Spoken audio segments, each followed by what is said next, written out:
So in this video, I'm going to start building a spreadsheet. Now, I've decided I've got a header row, and I'm going to have, first of all, first name and last name. So I'm going to have my register. So I'll start putting my names in, and so on. I can start each time I'm clicking a cell or clicking enter to start a new row, and I'm going across and I'm putting the first name and the last name in separate boxes. Now, as I type away, I can fill those in quite quickly.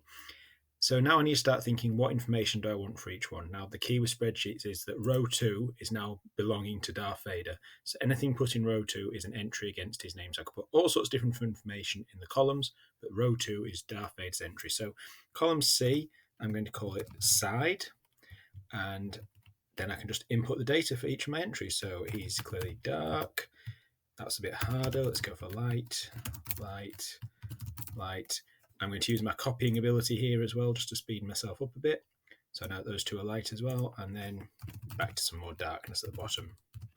So I've now inputted one entry for each character. So for row 2, I know that his first name is Darth, his last name is Vader, and his side is dark.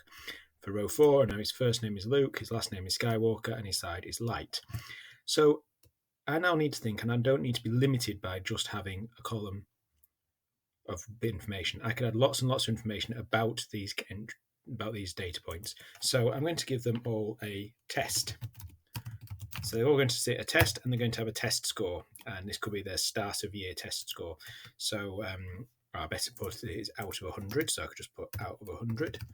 So this could be the kind of test they did at the start of the year. So I'll get my manual mark book out, I'll have a look. He got 91. He did reasonably poorly.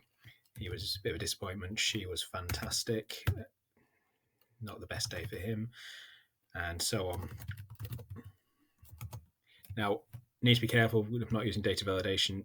123 out of 100. There's ways to stop that. That's just a manual error. That's something you need to keep an eye on as you very first start building spreadsheets. So I've got my scores in there. I've got test scores, and I might put I could put an end of year test in there as well, and I could add scores for them there. And another one I might want to ask as well is, I don't want to just limit it to numerical values. So our end of year test could be going in as a numerical score.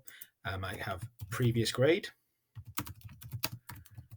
So that's from last year's class teacher. So he gave an A, he got a B, he got an A, an A. Again, disappointing, got a D, A, B, C. But I can also put in proofs or facts. So especially useful in schools, are these students vulnerable in any way? Yes. Yes. Yes. I could do anything I wanted. It's my spreadsheet. I'm going to use a Y to represent yes. Now, this could become very useful later on when filtering. So by definition, now I've got Darth Vader. He scored 91 in his test. His end of year test is ready to be filled in whenever I get it. His previous grade was an A, and he's not classed as a vulnerable. Anakin Skywalker, on the other hand, is light. He scored 78 out of 100. I've got a space for his end of year test. His previous grade was a B, and he's classed as vulnerable. These become very useful as I go later on in my spreadsheet, because I can keep adding columns all the way across and just adding more and more entries to each character. So I could build up scores across the year. I could build up homework scores each week. I could build a number of reads every week. I could build up a number of questions correctly. I can just keep adding on, because anything in row 3 belongs to Anakin Skywalker. Anything in row 7 belongs to Obi-Wan Kenobi. I can just keep going and going and going and adding more and more information to my spreadsheet about them, and it will always reference back to this character.